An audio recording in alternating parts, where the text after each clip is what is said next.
Bismillahirrahmanirrahim. Assalamualaikum warahmatullahi wabarakatuh.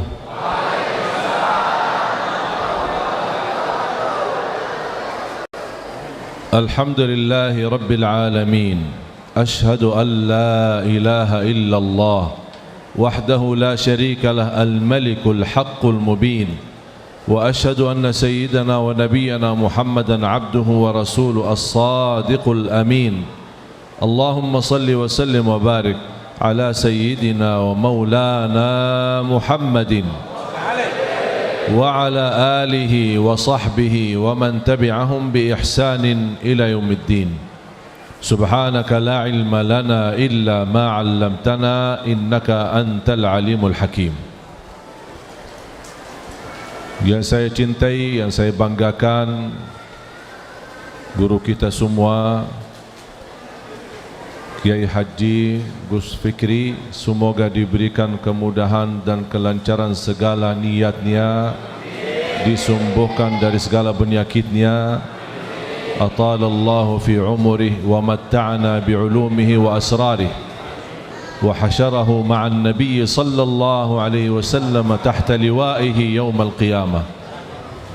Para habaib, para kiai, para alim ulama yang saya banggakan, para hadirin, jamaah sekalian, jamaah majlis Ratibul Haddad dan semua yang hadir di Masjid Rawdatul Mu'izz Mukhlisin, Rawdatul Mukhlisin, dan juga pemirsa Jember TV 1, ya, Raja TV, ya. Mudah-mudahan insyaAllah beserta dan pemirsa dimanapun berada mendapatkan berkah majlis ini dan kita semua sama-sama didapatkan kemuliaan dan diterima segala amal ibadah kita di sisi Allah Subhanahu Wa Taala. Amin ya rabbal alamin. Bapak Ibu, sedikit sebelum saya mulai, saya ingin mengajak Bapak Ibu kita sama-sama membacakan Al-Fatihah. Ikuti saya ya.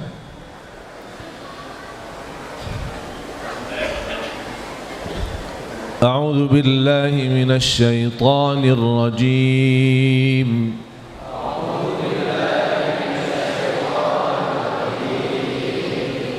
بسم الله الرحمن الرحيم. بسم الله الرحمن الرحيم. الحمد لله رب العالمين. الحمد لله رب العالمين. الرحمن الرحيم. مالك يوم الدين. مالك يوم الدين. إياك نعبد وإياك نستعين. إياك نعبد وإياك نستعين. اهدنا الصراط المستقيم. صراط الذين أنعمت عليهم.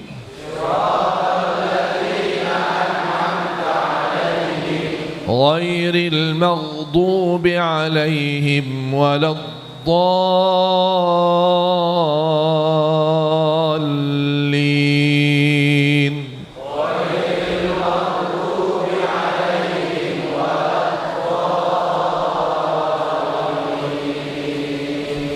آمين. بسم الله الرحمن الرحيم. بسم الله الرحمن الرحيم. الحمد لله رب العالمين. الحمد لله رب العالمين. Coba tolong diperhatikan. Alhamdulillah. Kalau dirubah ha menjadi ha, rubah makna. Jadi tolong diperhatikan. Alhamdu, bukan alhamdu. Ya, alhamdulillah, segala puji bagi Allah. Alhamdulillah, segala kematian bagi Allah. Na'udzubillah.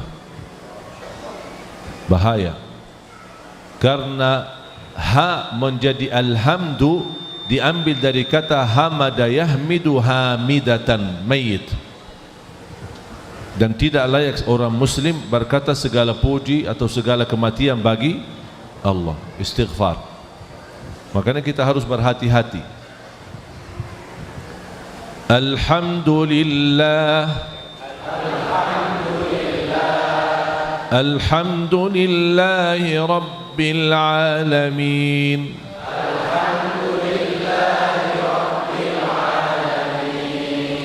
Ar-Rahmanir Rahim, Maliki Yaumiddin.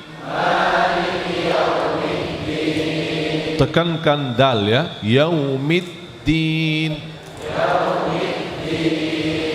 Iyyaka na'budu wa iyyaka nasta'in.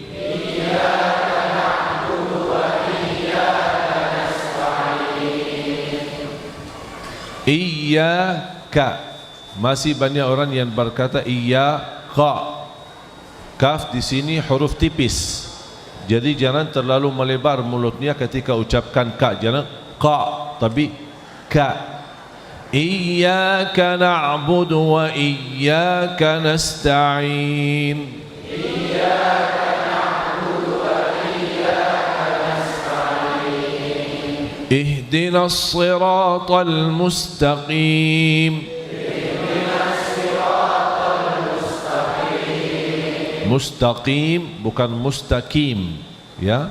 Qaf tetap qaf, tidak boleh jadi kaf. Tak apa-apa, kita belajar. Kita bukan mencari kesalahan, tapi wajib, menurut ulama wajib belajar suratul Fatihah. Hukumnya wajib.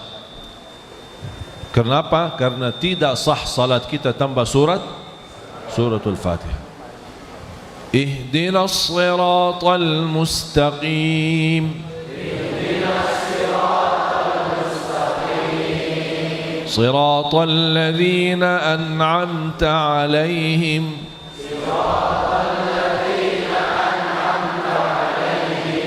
غير المغضوب عليهم ولا الضالين.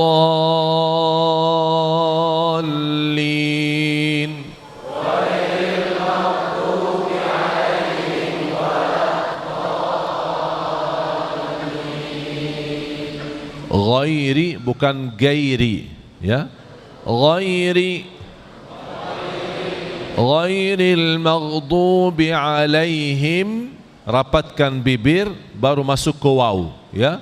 Alaihim walad, ghairil maghdubi alaihim waladdallin.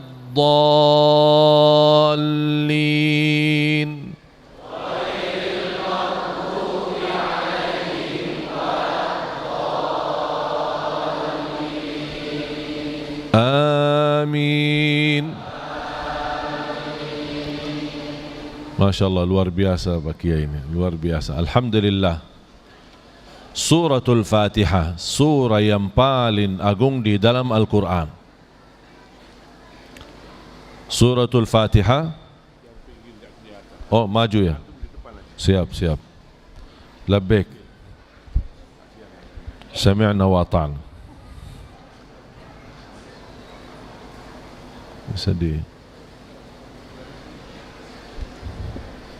Mana bisa lihat?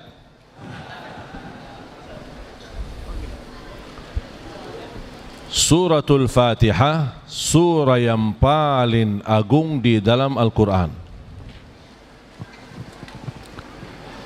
Ayat yang paling agung di dalam Al-Quran, ayat kursi. Satu ayat, tetapi kalau kita rutin membacanya, apalagi habis salat fardu, laisa bainahu wa bainal jannati illa an yamut. Sebagaimana bersabda Rasulullah sallallahu alaihi wasallam, Di hadis yang sahih, man qara'a ayatal kursi dubura kulli salatin laysa bainahu wa bainal jannati illa an yamut. Barang siapa yang membaca ayatal kursi setiap habis salat fardu, dijamin menjadi ahli surga.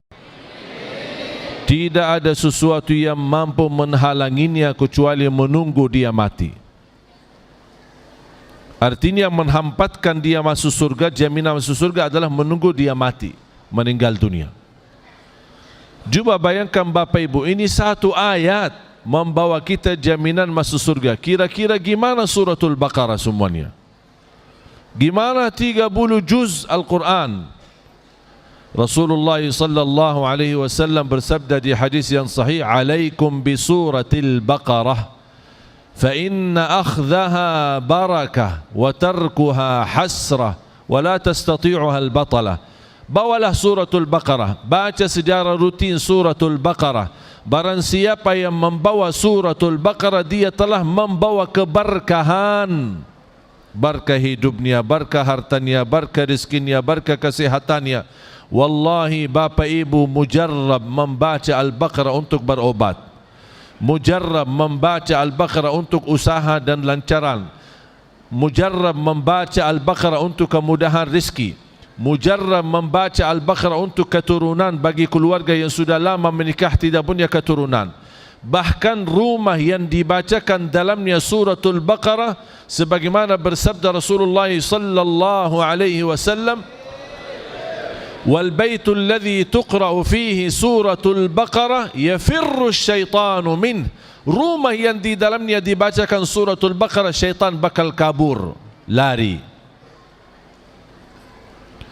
Ada orang berkata, saya mau baca suratul Baqarah kan, tapi lumayan kepanjangan, 286 ayat.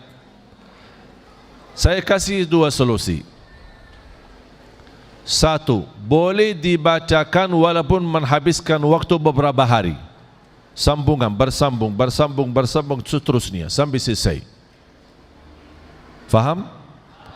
Yang kedua, minimal baca 5 ayat yang pertama daripada suratul Baqarah, dan wa ilahukum ilahu wahidun la ilaha illahu ar-rahmanur rahim. Kemudian ayat kursi. Terus yang terakhir 3 ayat yang terakhir daripada suratul Baqarah. Lillahi ma fis samawati wa ma fil ard, seterusnya. Ini kalau boleh jadikan wirid sehari-hari. Di luar salat, habis salat, dimanapun kita berada, pagi hari dan siang hari atau sore hari, kita usahakan menjaga, menjadi wirid kita. 5 ayat pertama suratul Baqarah, wa ilahukum ilahu wahidun la ilaha illahu ar-rahmanur rahim. Ayat kursi, kemudian 3 ayat lillahi ma fis samawati wa ma fil ard wa in tubdu ma fi anfusikum sampai akhir. 3 ayat terakhir daripada suratul Baqarah.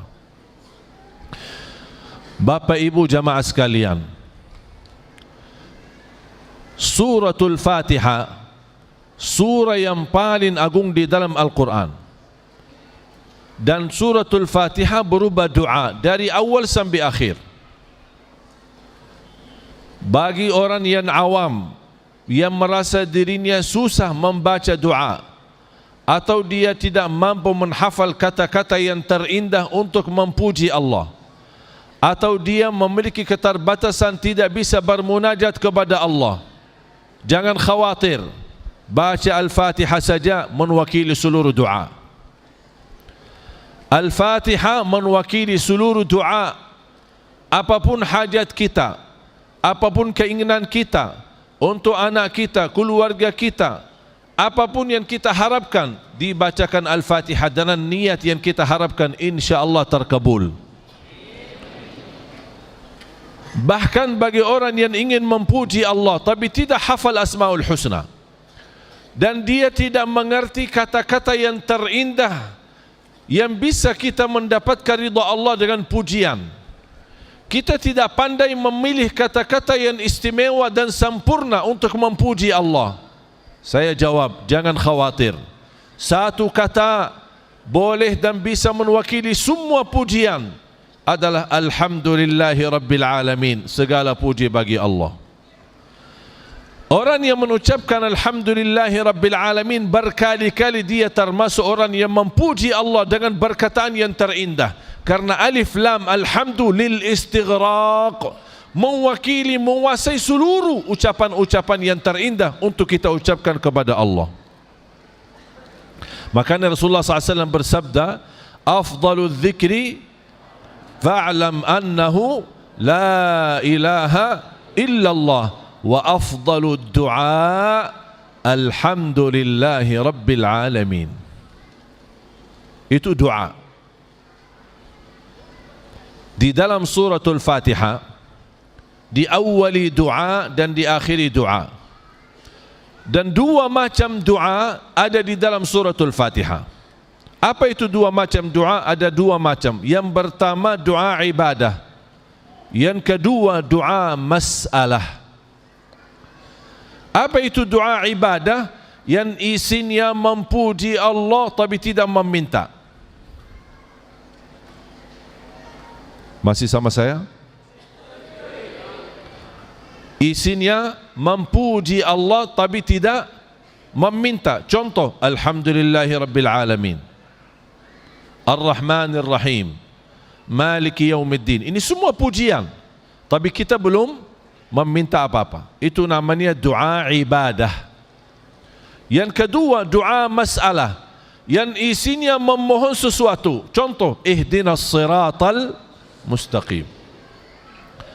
Kesimpulannya, tidak ada permintaan yang kita mohon kepada Allah sesudah kita memuji Allah setinggi-tingginya memohon hidayah. Ihdinas siratal mustaqim. Para nabi meminta hidayah, para aulia meminta hidayah. Kalau kita bisa mendapatkan hidayah dari Allah, baru akan dalam mudah kita bisa ma'rifatullah. Kita butuh hidayah. Sebelum meminta apa-apa, ihdinas siratal mustaqim. Karena kata ihdinas siratal mustaqim sudah datangnya tempatnya, posisinya sesudah memuji Allah. Makanya saya ingat hadis yang diriwayatkan Imam Tirmizi. Hadis yang qudsi, qasamtu as-salata baini wa baina 'abdi nisfain. Salah satu nama daripada suratul Fatihah adalah as-salah. Al-Fatihah banyak nama. Al-Fatihah, Ummul Kitab, Ummul Quran, As-Sab'ul Mathani, Al-Quran Al-Azim, Al-Shafiyah, Al-Kafiyah, Al-Waqiyah, Al-Raqiyah, Al-Mubarakah, Al-Hafidhah. Banyak nama-nama. Ad-Du'a dan termasuk As-Salah. Allah berfirman di hadis yang qudsi, aku telah membagikan salat dua bagian. Yang dimaksud surat Al-Fatihah. فَإِذَا قَرَأَ عَبْدِي بِسْمِ اللَّهِ الرَّحْمَنِ الرَّحِيمِ الْحَمْدُ لِلَّهِ رَبِّ الْعَالَمِينَ قَالَ اللَّهُ حَمَدَنِي عَبْدِي. Kalau hamba mengucapkan Alhamdulillahi Rabbil Alamin, Allah jawab. Makanya layaknya kalau kita baca Al-Fatihah, salah satu adab membaca suratul Fatihah, jangan disambungkan ayatnya. Karena kita sedang berbicara sama Allah. Kita baca satu ayat, Allah jawab kita. Alhamdulillahi Rabbil Alamin, qala Allah hamadani abdi, hambaku telah memujiku. Ar-Rahmanir Rahim, athna alayya abdi, hambaku telah memujiku. Maliki Yaumiddin, majjadani abdi, hambaku telah menagungkanku. Itu Allah jawab setiap ayat. Iyyaka na'budu wa iyyaka nasta'in, qala Allah hadza baini wa baina abdi wa li abdi ma sa'al. Ini antaraku dan hambaku, dan apapun yang dia minta aku berikan. Dan di situ kelebihan iyyaka na'budu wa iyyaka nasta'in. Kenapa terpilih kalimat nasta'in daripada yang lain? Kenapa tidak iyyaka na'budu wa iyyaka nu'min? Iyyaka na'budu wa iyyaka natawakkal. Iyyaka na'budu wa iyyaka nastaqin. Iyyaka na'budu wa iyyaka natayaqqan. Kenapa terpilih kalimat nasta'in di ayat ini? Karena kita diberitahu oleh Allah Subhanahu wa taala pesannya, Iyyaka na'budu itu hak Allah. Iyyaka nasta'in hak kita kepada Allah Subhanahu wa taala.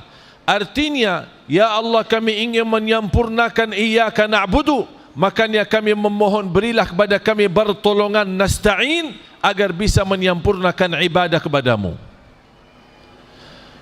Salah satu ikhtiar kami agar ibadah kami sempurna dengan pertolonganmu, berilah pertama pertolongan kami harapkan, ihdinas siratal mustaqim. Jalan yang lurus, jalan para nabiyin, para salihin, para siddiqin, para awliya, para syuhada.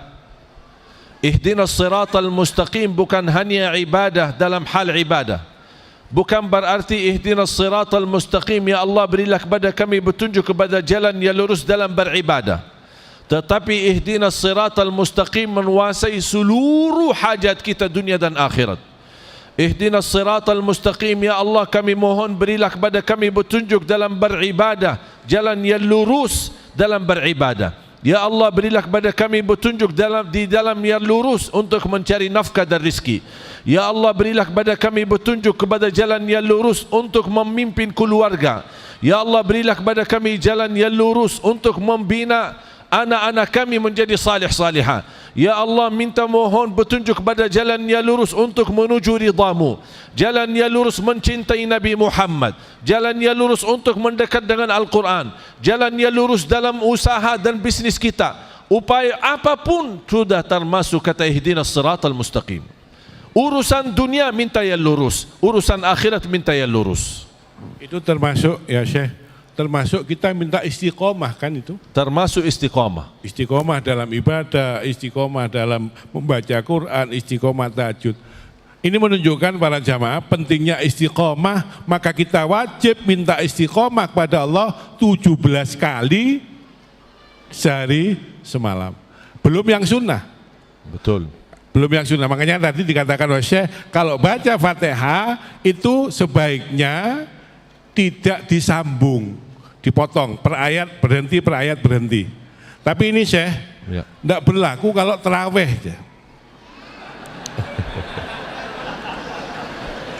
Kalau saya biasanya walaupun terawih tetap saya tidak sambungkan ayat. Di sini itu Syekh kadang-kadang, tapi tidak semua ya. Ya cuma ada masjid 1, 2, 3, 4, 5, 6, 7. Itu kalau baca Fatihah terawih itu sekali nafas ya.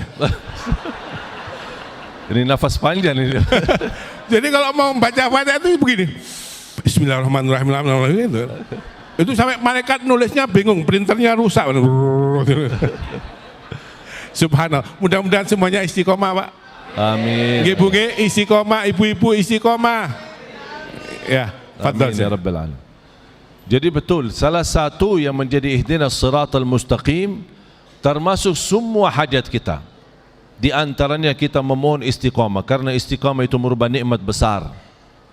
Kalau bisa kita istiqamah walaupun sedikit kita amalkan. Contoh, istiqamah salat malam walaupun 2 rakaat tutup dengan witir. Salat malam tidak harus 8, salat malam tidak harus 11, salat malam tidak harus 23, salat malam semampu kita asal istiqamah. Minimal 1 ya? Minimal, itu witirnya. Witirnya 1 ya, Pak. Itu witirnya. Kalau antum, mohon maaf, kalau antum sholat malam 1 rakaat witir saja, itu sudah termasuk qiyamul lail. Sah, ditulis malaikat sah sholat malam 1 rakaat, tapi di buku malaikat ada tulisan kecil di bawah minimalis. Istiqomah, tolong Syekh, terangkan tentang istiqomah Syekh. Maaf, antum saya perintah ya Syekh ya. Tidak apa-apa, siap. Kapan lagi saya merintah Syekh Ali Jabir? Tolong Syekh, dibahas sebentar tentang istiqomah Syekh. Ya. Oleh karena itu Rasulullah SAW bersabda, Inna Allah yuhibbu minal amali adwamahu wa in qal. Allah lebih mencintai amalan hamba sedikit tetapi istiqomah. Jadi contoh, kita dianjurkan istiqomah membaca Al-Quran. Baca Al-Quran walaupun hanya 1 halaman. Padahal sebenarnya membaca Al-Quran itu sangat mudah. Jangankan membaca, menkhatam 30 juz itu mudah. Tapi kenapa kita merasa berat? Karena ketika mulai membaca, kita suka lihat halaman belakang. Contoh, mana Quran? Saya minta.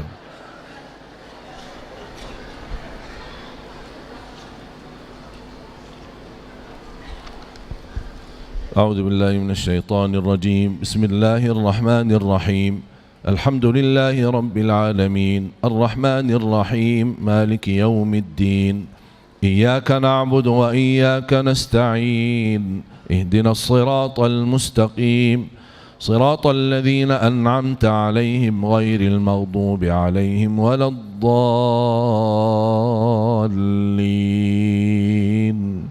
آمين بسم الله الرحمن الرحيم ألف لام ميم ذلك الكتاب لا ريب فيه هدى للمتقين الذين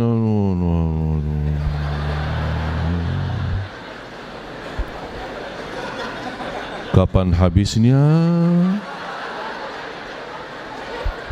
Sadaqallahul azim. Dah jadi lanjut.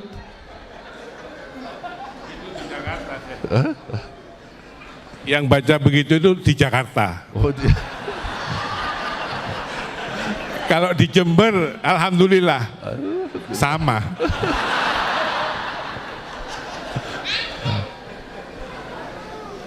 Jadi kalau baca Al-Quran, sebenarnya khatam Al-Quran itu mudah. Saya pernah coba. Saya butuh berapa waktu ketika saya membaca Imam Syafi'i mampu mengkhatam Al-Quran di bulan suci Ramadan 60 kali. Berarti dalam sehari 2 kali. Saya ingin mencapai target itu 60 kali itu. Saya pernah tes bagaimana bisa maksimal membaca Al-Quran. Habis subuh saya megang Quran, saya hidupin timer, saya on timernya, saya baca. Dari habis subuh sampai zuhur. Begitu tiba waktu zuhur, saya off timer, saya salat zuhur. Habis zuhur saya lanjut lagi, on timer saya lanjut. Sampai asar. Begitu tiba waktu asar, saya off timernya, kemudian saya salat, kemudian lanjut habis asar, on timer. Tahu enggak kira-kira usaha kami ini saya dapat berapa lama bisa khatam 30 juz? Tahu enggak kira-kira berapa hari? Kira-kira 1 hari? 2 hari? Saya dapat mengkhatam 30 juz dalam waktu 10 jam. Tuntas 30 juz. Sedangkan ada orang 24 jam tidak bisa 1 juz.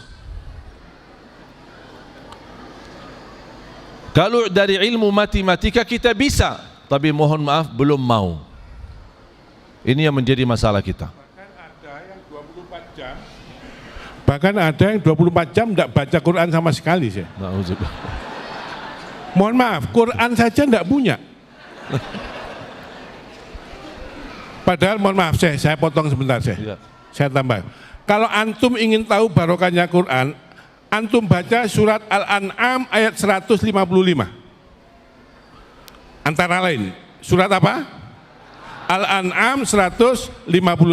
Allah dawuh begini, hadza kitabun anzalnahu mubarak. Hadza itu isim isyarah mudzakkar untuk lil qarib, dekat, sesuatu yang dekat. Allah dawuh, ini loh Quran aku turunkan mubarak kalau kamu ingin dapat barokah. Makanya semuanya itu kalau ketempelan Quran mesti barokah. Sampean tahu hadroh yang di itu untuk sholawat itu terbuat dari apa? Kulit sapi, kulit kambing, itu kalau ketemu kayu bunder, namanya apa? Hadroh. Nasibnya bagaimana? Dipukuli orang. Kalau kayunya besar namanya beduk, dipendungi orang. Tapi kulit ketemu Quran jadi bungkus Quran, nasibnya dicium. Sampean mau dicium apa mau dipentungi? Kalau Anda melekat kepada Quran, Masya Allah, mubarak, dibarokai. Fadl, Anda duduk sebentar. Tidak apa-apa. Ini kurma saya, silakan. Apapun para jamaah yang ditempeli Quran akan barokah. Coba, Quran turun dalam jumlah fi jumlatin wahidah malam apa? Lailatul Qadar. Lailatul Qadar itu malamnya sama gelap, tapi karena Lailatul Qadar menjadi malam turunnya Al-Quran, maka Lailatul Qadar menjadi malam yang paling barokah. Khairun min alfi syahr. Sama malamnya, tapi karena ada Quran turun. Quran turun pertama, ayat pertama turun di mana? Gua Hira. Antum tahu Gua Hira? Di Jabal Nur, gunung batu. Tapi kalau ada orang haji umroh biasanya naik. Cari apa? Cari barokah. Gua, tempat Quran turun, kena barokahnya Quran, jadi barokah. Makanya kalau rumah kita tidak ada Quran, tidak dibaca kita, rumah kita kalah barokah dengan Gua Hira. Yang membawa Quran turun kepada Rasulullah siapa? Malaikat Jibril. Malaikat Jibril karena ketempelan Quran menjadi panglimanya malaikat. Yang menerima Quran siapa? Nabi Muhammad karena menerima Quran menjadi manusia paling mulia. Manusia paling barokah. Jangankan syafaatnya, mohon maaf, ludahnya Rasulullah barokah. Ludahnya Pak. Di Sahih Muslim diterangkan, afwan saya, kalau saya salah tolong diingatkan. Di Sahih Muslim diterangkan, Kanjeng Nabi itu tidak pernah meludah nyampe ke tanah. Karena mesti ditadahi oleh malaikat. Ludah Rasulullah itu langsung idune, bahasa Inggrisnya the chopa,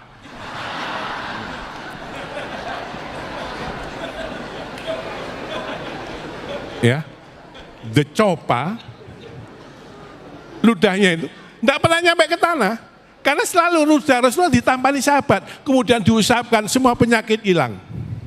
Sayyidina Ali ketika perang Khaybar sakit mata parah oleh Rasulullah cuma diludahi. Tuh, diusapkan ke mata Rasulullah, sembuh Pak. Ada yang sakit mata? Silakan maju. Saya ludahi. Insya Allah tambah parah sampean. Jadi ayatnya jelas, anzalnahu mubarak. Maka perintah Allah Pak, fattabi'u. Ikuti Quran. Ikuti Quran. Wattaqu, takwalah kamu. Apa yang didapat? La'allakum turhamun. Maka kita akan mendapatkan rahmat Allah. Artinya apa? Quran bisa mengantarkan kita mendapatkan mendapatkan rahmat. Dua inilah yang paling penting dalam kehidupan kita. Allah dawuh, walaula fadlullahi alaikum wa rahmatuhu. Kalau kamu hidup tidak dapat barokah, tidak dapat rahmat Allah, siapapun kamu, lakuntum minal khosirin. Pasti kamu rugi. Kaya tapi tidak barokah, rugi. Yang kaya saja, kalau tidak barokah rugi, apalagi yang ini para jamaah. Fadl Syekh. Jadi saya sambungkan guru kami, memang subhanallah Al-Quran ini tidak ada kehabisan berkahnya. Dan apapun yang kita niatkan saat baca Al-Quran kita dapat. Ada orang yang membaca Al-Quran dengan niat hidayah, dapat hidayah. Ada orang yang baca Al-Quran untuk mendapatkan berkah, dapat berkah. Ada orang yang membaca Al-Quran niatnya untuk mendapatkan ilmu, dapat ilmu. Termasuk obat ya? Iya. Ada orang yang membaca Al-Quran dengan niat sumbuh, disumbuhkan oleh Allah Subhanahu Wa Taala. Ada orang banyak yang suka baca, tapi dia tidak merasa dapat apa-apa karena dia tidak luruskan niatnya. Segala sesuatu innamal a'malu binniyat. Kita belum menarahkan niatnya mau apa. Niatnya apa? Tujuannya apa? Mau hidayah, berarti harus jelas niatnya. Hidayah, biar dapat hidayah saat membaca Al-Quran. Kenapa orang dahulu kita tidak perlu panjang lebar baca Al-Quran? Bisa satu ayat menyentuh perasaan hati mereka. Bisa gara-gara baca Al-Fatihah meneteskan air mata mereka. Tidak perlu lama-lama mereka. Karena mereka sudah meluruskan niatnya, menghadirkan niatnya saat membaca Al-Quran. Termasuk untuk ruqyah, termasuk untuk obat, menyembuhkan penyakit. Rasulullah SAW bersabda, "Man qara'a ayatul kursi 'inda an-naum, kana lahu min Allahi hafiz, wa la yaqrabahu syaitan."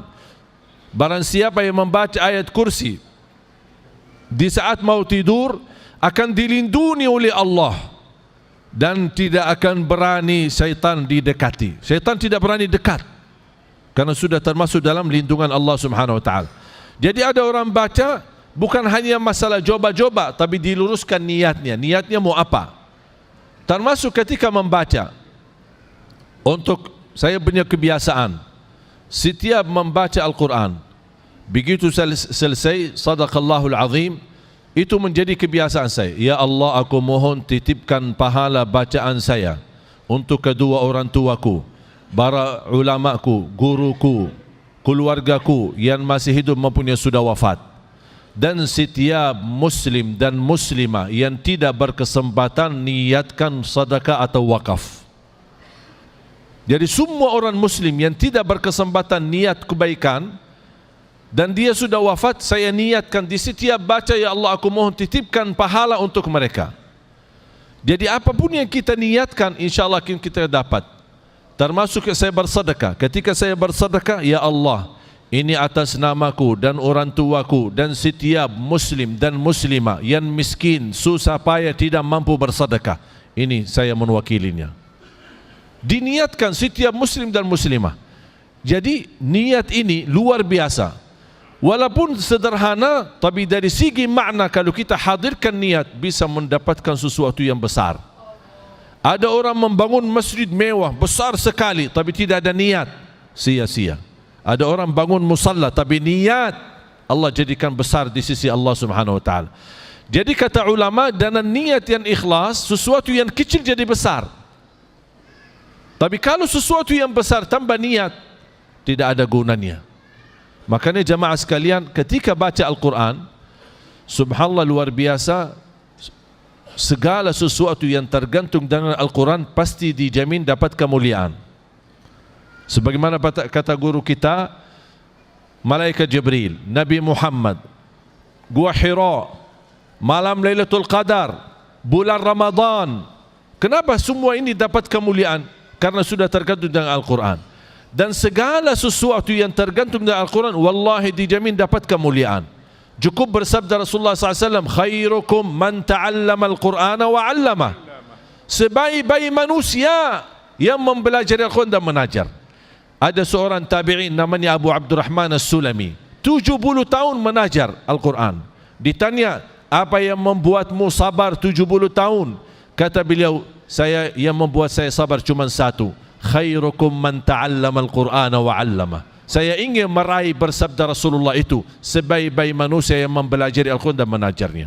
Innahu laqur'anun karim, suratul Waqi'ah ayat 77.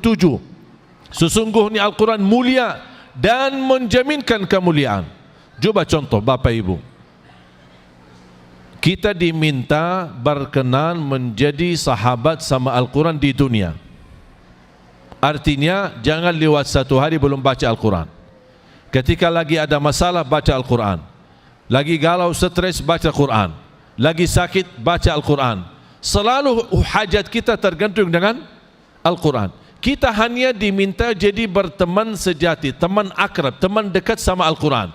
Kira-kira apa yang akan dibalas oleh Al-Quran? Setiap satu huruf 10 kebaikan. Yang kedua, akan temani kita saat kita di dunia.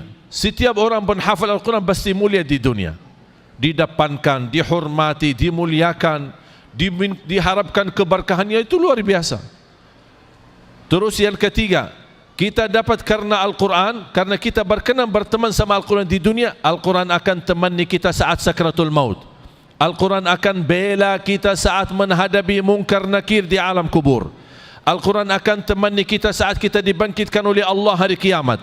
Bahkan Al-Quran akan bersama kita saat dihisab, sambil malaikat memanggil mana ahlul Quran, para pencinta Al-Quran yang selalu membaca Al-Quran.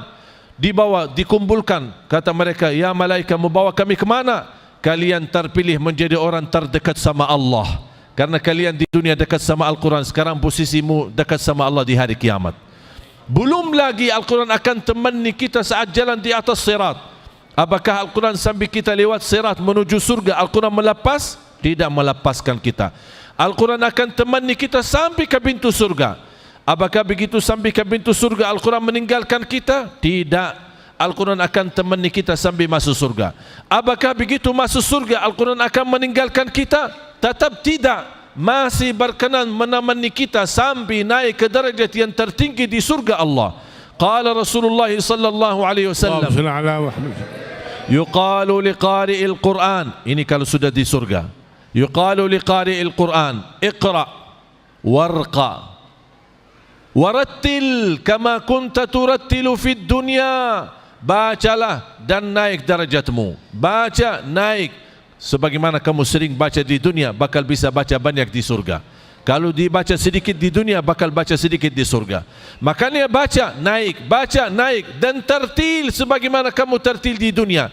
Fa inna manzilataka 'inda akhir ayatin taqra'uha. Karena derajatmu, posisimu di dalam surga sesuai ayat yang Anda kamu baca. Terakhir di mana? Kamu di situ berhenti. Sampai ada hadis ya saya itu ya. Ada hadis para jamaah, Rasulullah dawuh, iqra'ul Quran, baca Quran, istiqomah baca Quran, fa innahu ya'ti yaumal qiyamah syafi'an li ashabi. Maka besok ketika hari kiamat kamu akan dicari oleh Quran. Baca Quran, ketika kamu hidup baca Quran, maka besok di akhirat Quran akan mencari kita para jamaah. Untuk apa? Syafi'an, memberikan syafaat. Untuk memberikan pertolongan kepada kita. Di Jember ini Syekh ada Kiai Siddiq. Itu waliullah. Itu seminggu hatam Quran. Hidupnya barokah, ilmunya barokah. Putra-putranya semua jadi orang, Pak.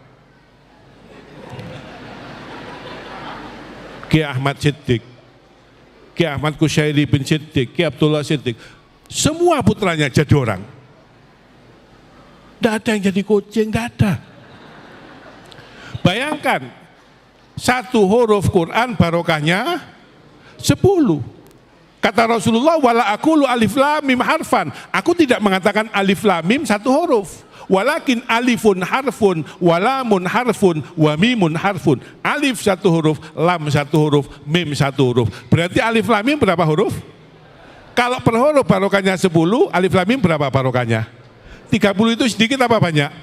Banyak. Makanya orang sekarang baca Quran, alif lam mim, shadaqallahul adzim. Istrinya tanya, kok wis mandek Pak? Telung bolu.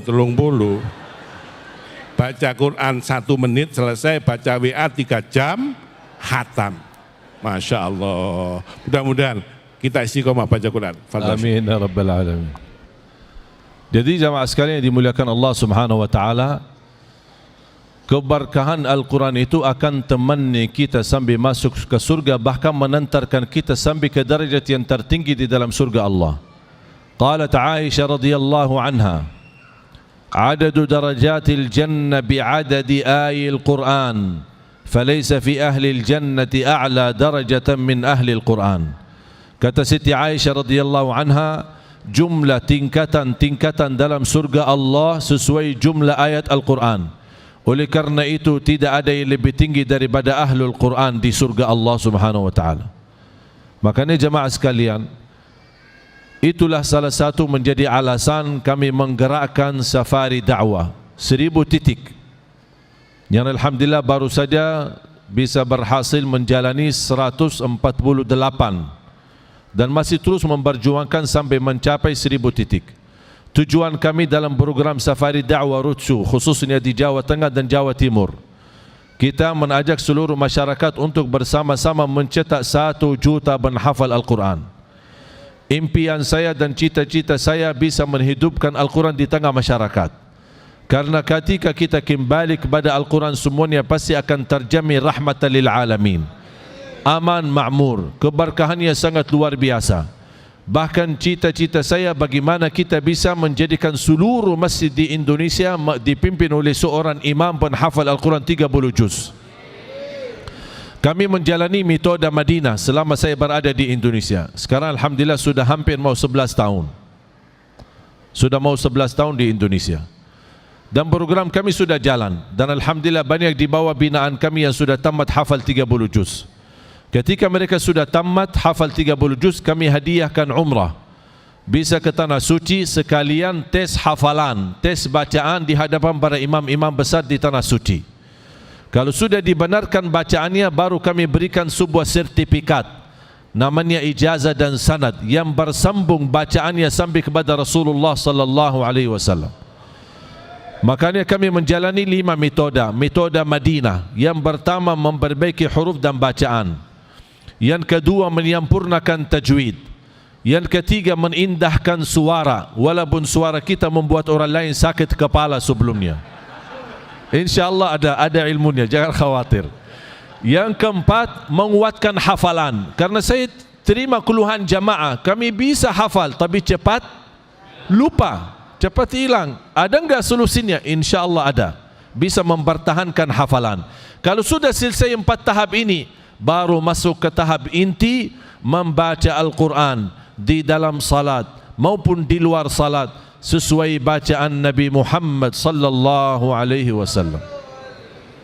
Ada orang bertanya, imam kita bisa baca seperti Nabi Muhammad? Alhamdulillah bisa. Kenapa? Karena sudah ada ilmunya, ada urutannya, ada silsilahnya, ulama dari ulama dari ulama dari ulama dan seterusnya, bersambung sampai kepada Rasulullah SAW. Saya mengambil ijazah dan sanad dari guru saya, yang jarak beliau antara beliau sama Rasulullah SAW 28 guru.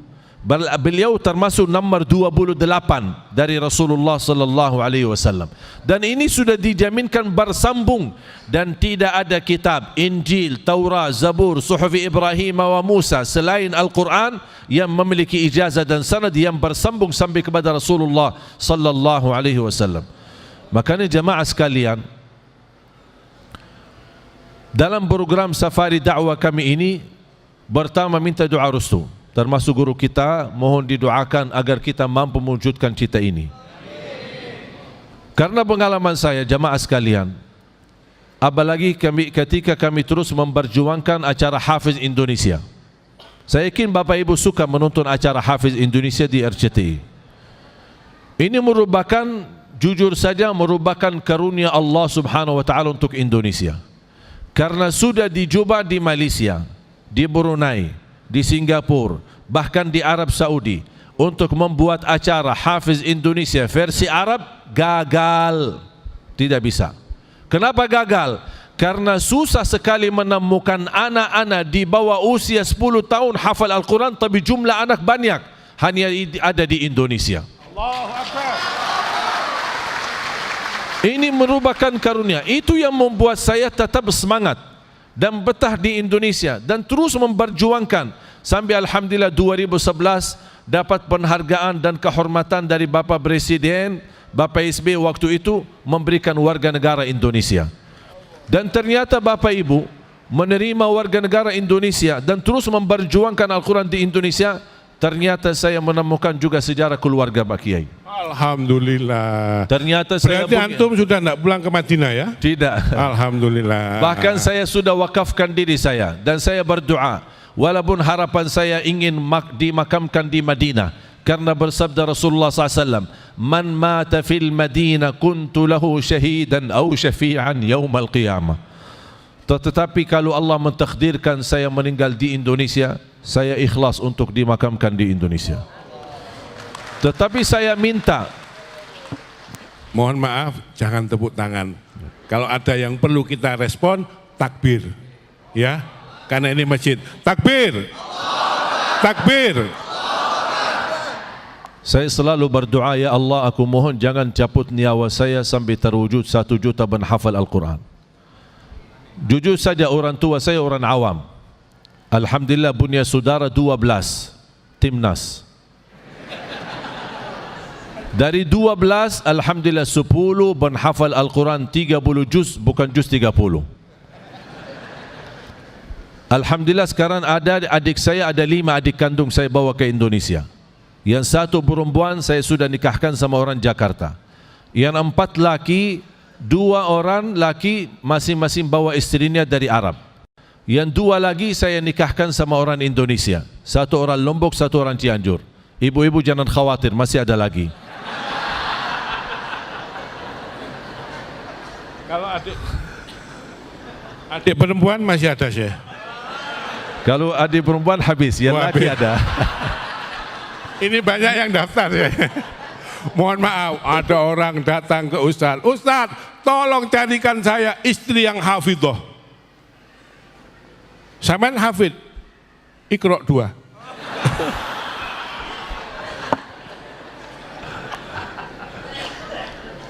Ternyata Bapak Ibu, salah satu karunia Allah, walaupun ibu saya sebelumnya tidak cerita. Saya pernah isi acara di Madura, Tabligh Akbar. Tiba-tiba ada seorang ibu habis acara, dia sambil gesak-gesak dari jamaah dan minta tolong untuk ketemu saya, sambil nangis-nangis. Mohon maaf, kami biasa kalau habis acara susah untuk melayani semua jamaah. Masa kita semua orang minta mampir ke rumahnya, mampir ini kan mau terima siapa dan mau siapa kan susah. Tapi saya melihat kok begitu saya lihat ibu ini, kayak tertutup hati saya, ada sesuatu gitu, ada sesuatu yang bisa bersambung, bisa sesuatu yang nyambung dengan dia. Sambil nangis-nangis. Ketika beliau ajak ke rumah, ternyata beliau ada hubungan dengan keluarga saya, ada Fam Jaber. Dan dia membuka buku album foto-foto ya. Ternyata orang Indonesia suka foto dari dulu ya, dari zaman-zaman dulu, barangkali dari zaman jahiliyah. Wah. Makanya mohon maaf, kalau nanti jamaah minta foto bisa ya. Oh, boleh. Berarti ini tidak boleh lama-lama karena melayani sekian banyak butuh berapa jam. Jadi pas begitu beliau tunjukkan foto, ternyata pas ketika mereka datang di musim haji, menunjukkan foto-foto saya di usia bayi. Saya kaget. Saya sendiri aja tidak punya foto di usia bayi saya, tapi subhanallah mereka menyimpan foto-foto lama. Dan ternyata beliau mencerita, ternyata kaki ibu saya, ayah ibu saya, dua-duanya kelahiran Lombok. Kemudian kaki ibu saya dibunuh sama penjajah Belanda. Sebelum dia memperjuangkan melawan penjajah bersama orang Sasak di Lombok, dia menikah sama orang Bumi Ayu. Bawa istrinya dari Bumi Ayu pindah ke Lombok. Kemudian terus memperjuangkan bersama orang Lombok melawan penjajah sampai dia dibunuh dan punya makam besar di Ampenan. Ketika beliau wafat, anaknya, ayah ibu saya pindah ke Arab, hijrah ke Arab, nikah di Arab, dapatlah ibu saya. Ibu saya nikah di Arab, dapatlah saya. Dan saya kembali ke Indonesia, nikah di Indonesia, dapat juga semua 3 putra saya, 3-tiganya lahir di Indonesia. Jadi Sayyid atau Syekh Ali Jabir ini orang Arab tapi rasa Indonesia. Iya. Mohon maaf Syekh, ada cerita para jamaah. Syed Muhammad bin Alwi Al-Maliki itu bercerita, menulis sebuah tulisan. Suatu ketika Syed Muhammad bin Alwi Al-Maliki, itu ulama Ahlussunnah wal Jamaah yang luar biasa di Mekah, itu sowan kepada Rasulullah Sallallahu Alaihi Wasallam. Ya, kemudian disambut oleh Rasulullah. Syed Muhammad bercerita, aku melihat di belakang Rasulullah ada orang banyak sedang berkumpul membaca sholawat. Syed Muhammad kemudian bertanya, manhum ya Rasulullah, itu siapa ya Rasulullah? Orang yang di belakang panjenengan bersama dengan Rasulullah, di belakang Rasulullah. Rasulullah menjawab, Allahumma shalli Muhammad. Allahumma Muhammad. Rasulullah menjawab, itu orang Indonesia yang mencintai aku, kata Rasulullah. Allahu Akbar. Sayyid Muhammad kemudian keluar dari makam Rasulullah, kemudian bertindak, inni uhibbu Indonesia, saya cinta Indonesia. Sayyid Muhammad bin Alwi Al-Maliki. Ternyata beliau juga kakek-kakeknya beliau lahiran Lombok, Nusa Tenggara Barat. Masya Allah, Arab rasa Indonesia. Fadhal Syekh. Makanya saya bangga sekali bisa berada di tengah Indonesia, di tanah air kita. Bahkan saya terkejut ketika saya juga ke rumah sakit periksa darah, doktornya pun kaget, subhanallah darahnya merah putih.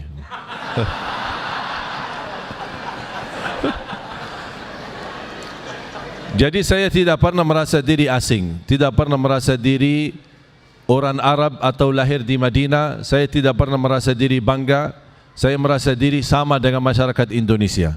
Saya tidak merasa perbedaan di antara saya dengan bapak-bapak, ibu-ibu, jamaah sekalian. Karena saya meyakini yang mulia di sisi Allah bukan keturunannya siapa, bukan asal usulnya apa, tetapi inna akramakum indallahi atqakum. Dan beliau ini ahlus sunnah wal jamaah, senang tahlil, sholawatan. Alhamdulillah. Betul ya Syekh? Betul. Karena ada yang memberikan masukan, kok ngundang Syekh Ali Jabir, itu Wahabi. Ada yang ngomong begitu? Subhanallah, ada cerita kalau soal Wahabi ini. Wah, ini tidak selesai ini. Nyambung terus. Ya apa? Tidak apa-apa? Allahu Akbar. Saya pengalaman karena saya memang lahir besar di kota Madinah. Semua pelajaran kami di sekolah mulai dari SD, SMP, SMA itu sesuai dengan mazhab dan akidah yang berlaku di sana. Mazhab Hambali dan akidah Wahabi. Itu otomatis semua pelajaran, tidak ada perbedaan sekolah. Tidak ada sekolah istilahnya sekolah sufi, tidak ada sekolah apa, tidak ada di sana, cuma satu sekolah. Tapi kalau dalam kehidupan rumah kami, karena berasal dari ayah kami kan keturunan Hadramaut. Jadi kebiasaan kami di rumah itu bermazhab Syafi'i. Tetapi karena kita terbiasa, sudah menjadi lingkungan seperti salat kita tidak pernah ada kunut di subuh, apa biasa-biasalah gitu. Tetapi alhamdulillah sering saya menghadiri. Semenjak saya di kelas SMP, SMA, saya rutin dan jaga menghadiri majlis maulid bersama para habaib-habaib di kota Madinah, walaupun di sana tidak diizinkan secara terbuka. Memang tempatnya tertutup. Saya termasuk menghadiri majlis Sayyid Muhammad Ali Al-Malki. Ketika saya setiap ke Makkah, saya bertemu dengan Habib Al-Walid Sayyid Ahmad Alawi Muhammad bin Alawi Al-Malki. Saya sering dan beliau sambut. Bahkan ketika Al-Habib Ali Al-Jifri datang ke Indonesia, begitu melihat saya dan dia, oh bin Ali Jabir, ahlan wa sahlan bi ahli Al-Quran. Dia menyambut saya dengan masrah, dan sambil para habaib yang ada di sekitar Habib Al-Jifri kaget. Karena dia bilang saya kenal baik dengan keluarga Ali Jabir, adalah banyak di dalam keluarga bin Ali Jabir ini adalah penghafal Al-Quran. Ketika saya datang di Indonesia, pertama saya bertemu lingkungan yang saya ada, dan itu kalau istilahnya salafi. Kalau ya, saya orangnya netral. Saya tidak suka menyiasatkan dan tidak suka mencari masalah sama orang. Saya orangnya netral dan fokus saya mengajar Al-Quran. Banyak orang alhamdulillah bisa hafal Al-Quran dengan saya ketika saya berada di beberapa daerah. Begitu selesai, saya pindah ke Jakarta, bertemu dengan habaib, saya merasa merindukan suasana Madinah. Saya diundang oleh Majlis Rasulullah, saya diundang oleh Nurul Mustafa, saya diundang oleh Habib Jindan, saya menghadiri Habib Umar bin Hafiz, setiap datang bertemu dan kita bertemu dengan beliau. Alhamdulillah mereka kenal baik. Bahkan saya pernah isi rutin berapa bulan, sekian cukup lama di Majlis Kuitang bersama Habib Abdurrahman Allah Irham. Ternyata saya membawakan satu kasidah yang dituliskan oleh Al-Habib Muhammad Ali Al-Hibsi. Kasidah ini isinya adalah memuji saya punya kakek yang meninggal di Hadramaut. Tapi anehnya Habib Muhammad bin Ali Al-Hibsi tidak pernah bertemu kakek saya, kepala suku kita di Hadramaut, tidak pernah bertemu, tapi ku bisa nuliskan kasidah untuk memuji atau memuji kedermawanannya, kepahlawanannya, keberaniannya ketika menghadapi penjajah Inggris di Hadramaut. Sampai ketika saya tunjukkan ke Habib Abdurrahman Allah yarham nangis. Dia bilang, baru kali ini saya tahu abah ana bikin kasidah untuk menyebutkan kaki kita yang ada di Hadramaut. Singkat cerita, ketika saya pindah dan sudah bertemu dengan lingkungan yang saya merindukan di kota Madinah, saya sudah biasa ikut maulid, ikut mana-mana. Mulai teman-teman yang saya kenal pertama kali, Wahabi atau Salafi, di salah satu daerah yang mereka dulu belajar Al-Quran, ketika saya pulang lagi ke sana, tidak mau disambut sama mereka. Bahkan mereka ini menganggap saya sesat. Tapi anehnya Pak Kiai, di sisi lain ada sebagian dari NU juga menganggap saya sesat. Jadi saya bingung, Pak. Ya, ya sudah nasib saya. Jadi orang NU, ulama NU menganggap beliau ini Salafi Wahabi, orang Wahabi tidak ngakoni menganggap beliau ini orang Ahlussunnah wal Jamaah. Di sana tidak diakui, di sini tidak diakui. Ya ini nasibnya ini. Tapi beliau diakui oleh sudah selesai. Quran selesai. Masya Allah. Mudah-mudahan kita semua. Maaf saya punya ma'had. Saya ingin ma'had saya juga menjadi salah satu peserta program 1 juta hafid. Amin, amin. InsyaAllah kami siapkan program. Pondok saya, rumah saya siap menjadi rumah Quran. Amin, amin, insyaAllah. Ya. Kami siap, insyaAllah. Sangat mudah untuk menghafal, membaca, insyaAllah. Kami mempunyai materi dan metode, insyaAllah sangat mudah kita bisa hafal. Tapi jamaah sekalian, pesan terakhir saya, Bapak Ibu, kita di Indonesia, saya jujur saja melihat betul luar biasa perbedaan Indonesia dengan kita di Arab. Oleh karena itu, jangan mau disamakan budaya. Kita harus fahami. Contoh, saya belajar di Indonesia. Saya belajar ucapan yang lebih santun, lebih halus ketika saya di Indonesia daripada bahasa yang kasar atau nada yang tinggi. Kalau kita di Arab, ucapin Assalamualaikum aja agak tinggi nada suaranya. Bahkan kalau ada dua orang lagi ngobrol, orang jauh-jauh fikir lagi berantam. Padahal mereka lagi ngobrol biasa. Kenapa? Karena nada suara mereka besar, tinggi. Assalamualaikum. Oh, jadi orang, apa ini? Kok bikin takut ini. Makanya ketika saya diwawancarin, orang berkata, kira-kira Syekh dapat belajar apa di Indonesia? Saya bilang dapat 1. Kalau saya di Arab bilang Assalamualaikum. Pas saya di Indonesia, Assalamualaikum. Langsung yang jawab mengatakan so sweet. Oleh karena itu jamaah sekalian, saya harap di mana saya masuk ke masjid-masjid, saya punya kebiasaan suka nanya. Saya orangnya netral, menghormati semua, menghormati Ahlus Sunnah wal Jamaah, apalagi saya sebagian dari Ahlus Sunnah wal Jamaah. Ketika saya masuk masjid, tapi saya tidak pernah memaksa pendapatku harus diikuti. Masuk masjid, saya tanya tadi, ini masjid gimana? Jahar bismillah? Tidak, jahar bismillah. Biasa kalau salat subuh kunut, saya kunut. Oh, masjid kami tidak biasa kunut, saya tidak kunut. Maksud saya tidak mau meributkan masalah perbedaan furu'iyah. Diminta jadi zikir jama'i habis salat, saya pimpin zikir jama'i. Saya hadiri tahlilan, saya hadiri yasinan, saya hadiri kita bersama-sama berzikir, saya hadiri ketika kita memakamkan para ulama kita, para guru kita. Kenapa kita mau meributkan masalah? Kenapa orang-orang hanya mencari, Anda berhak menyampaikan pendapatmu, tapi Anda tidak berhak menyesatkan orang lain. Itu menurut Imam Syafi'i. Saya sendiri baca, ra'yi sawabun yahtamilul khata' wa ra'yu ghairi khata'un yahtamilus sawab. Pendapatku benar, bisa jadi salah. Pendapat orang lain salah, bisa jadi benar. Makanya saya tidak suka dengan aliran yang suka menyesatkan. Kerjaannya cuma menyesatkan. Ini bid'ah, itu semua jadi bid'ah. Terus yang benar apa? Yang benar ya bagaimana? Itu sampai mengatakan neraka, tahlilan neraka, sholawatan neraka, semua masuk neraka, Syekh. Jadi dia merasa dia masuk surga sendirian.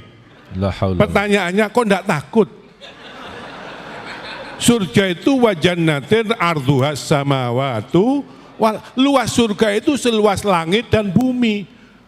Luasnya seluas langit dan bumi, dia sendirian di surga. Kok enggak takut? Tolak enggak ada uang itu. Masya Allah. Betul Syekh, betul Syekh. Saya biasa, kayaknya ketinggalan di mobil. Saya kemana? Tasbih. Saya biasa suka tasbih. Saya pernah masuk di satu masjid, terus ada orang nampelin saya. Syekh, kan tasbih itu bid'ah. Saya lihatnya, ya terima kasih. Saya terus lanjut lagi tasbih zikir kan. Mohon maaf Syekh, kan tasbih itu bid'ah. Saya lihatnya lagi, terima kasih. Saya tidak suka ribut. Mau apa ribut? Mau apa bertantangan, bermasalah, berdebat? Kenapa? Saya teruskan zikir. Masih mengganggu saya. Mohon maaf Syekh, saya tahu antum lagi berzikir, tapi kan itu tasbih tidak ada contoh. Saya bertanya, akhirnya saya terpaksa melepas tasbih untuk melihat ini orang kenapa, ada masalah apa.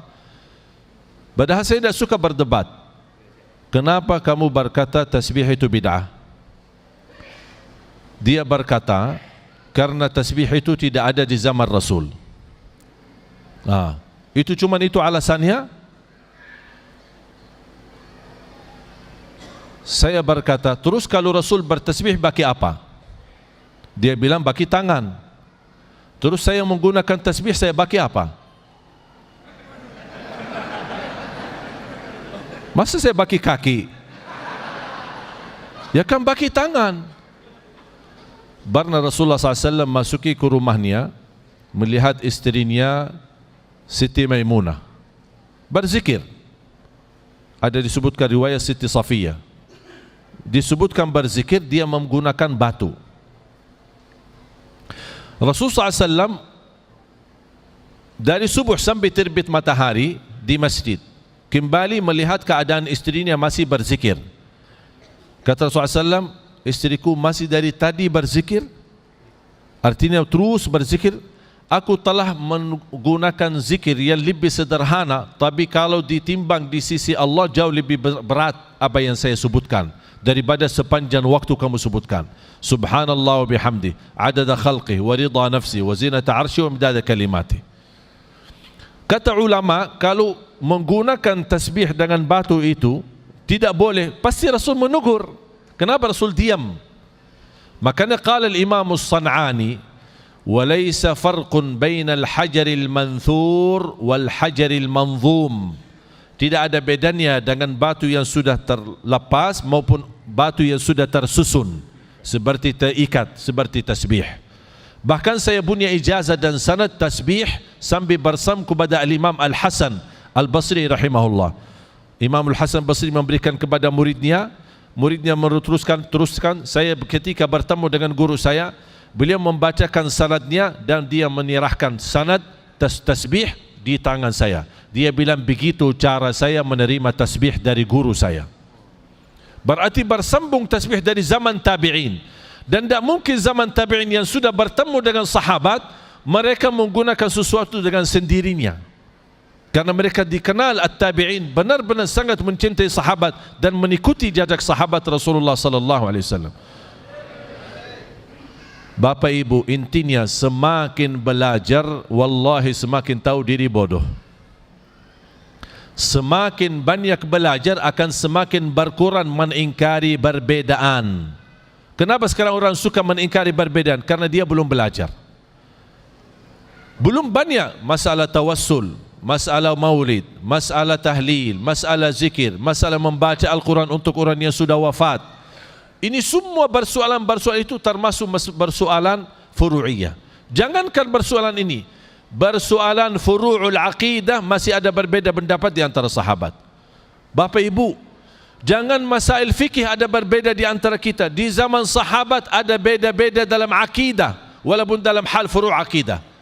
Furu' akidah, contoh satu bersoalan ketika Rasulullah SAW Isra dan Mi'raj. Ada berbeda di antara Siti Aisyah dan Abdullah bin Abbas. Apakah Rasulullah bertemu Allah langsung atau bertemu dengan cahaya Allah? Kalau menurut Siti Aisyah, Rasulullah bertemu dengan cahaya Allah. Kalau Abdullah bin Abbas, Rasulullah bertemu dengan Allah. Ini perbedaan. Ini keluarga Rasul, ini istri Rasul. Begitu kedekatan Rasulullah SAW, tapi tidak pernah saya dengar Siti Aisyah menyesatkan Abdullah bin Abbas, atau Abdullah bin Abbas berkata Siti Aisyah bid'ah atau masuk neraka. Jadi mohon maaf Bapak Ibu, saya harap jangan ada orang yang mau mengadu domba di antara kita. Kita belajar, semua ulama insya-Allah baik, semua ulama kita hormati. Ada kekurangan? Ada. Tidak ada yang sempurna, tidak ada yang maksum, termasuk saya. Saya setiap berdakwah, alhamdulillah dapat masukan dari Majlis Ulama Indonesia, dapat masukan dari para kiai, dapat masukan dari para habaib. Saya sangat menghormati masukan. Ketika saya punya kesalahan, wallahi saya berani minta maaf di depan orang. Saya tidak malu, tidak ada rasa malu untuk meminta maaf. Kenapa? Karena kita semua belajar. Jangan ada yang tidak mau minta maaf di depan banyak orang atau di depan ulama, berarti dia sombong. Dia tidak mengaku dirinya salah. Kita bisa punya salah, bisa punya benar. Makanya apapun yang benar silahkan diterima. Kalau ada yang kesalahan, mohon dimaafkan. Itu yang kita selalu menjaga supaya Indonesia ini tetap bersatu. Jangan gara-gara berbeda pemahaman kita malah pecah belah. Gara-gara beda aliran kita malah juga bermusuhan. Terjadi berbeda di antara kita wajar, itu sehat, tidak masalah.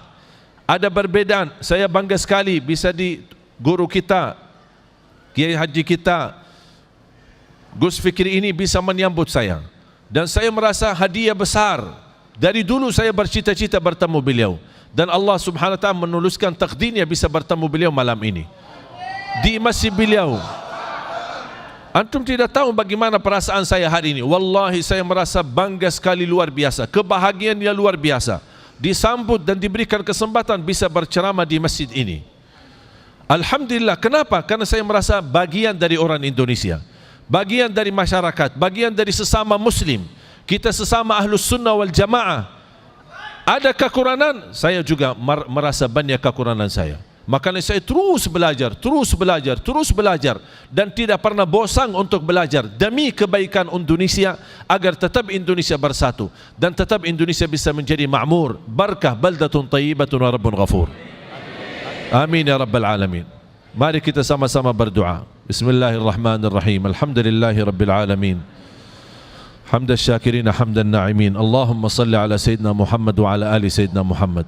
Ya Allah, ya Arhamar Rahimin, ya Dzal Jalal wal Ikram, berilah kepada kami petunjuk kepada jalan yang lurus. Ihdinas siratal mustaqim. Ya Allah, ya Arhamar Rahimin, hidupkanlah kami dalam keadaan iman, wafatkanlah kami dalam keadaan Islam, akhiri hayat kami dengan husnul khatimah. Ya Allah, kumpulkanlah kami bersama hamba-hambamu yang salih-salihah. Ya Allah, atas izinmu kami sama-sama bertemu di masjid ini. Berilah kepada kami kemuliaan sama-sama bertemu kembali di dalam surgamu ya Allah, bersama Nabi Muhammad sallallahu alaihi wasallam. Ya Allah, aku mohon untuk semua jamaah yang hadir, dipanjangkan umurnya, disihatkan badannya, dimurahkan rezekinya, diberikan kemudahan bisa ke tanah suci, haji dan umrah dan ziarah Nabi Muhammad, ziarah Nabi Muhammad sallallahu alaihi wasallam. اغفر لنا ولوالدينا ولجميع المسلمين والمسلمات والمؤمنين والمؤمنات الأحياء منهم والأموات.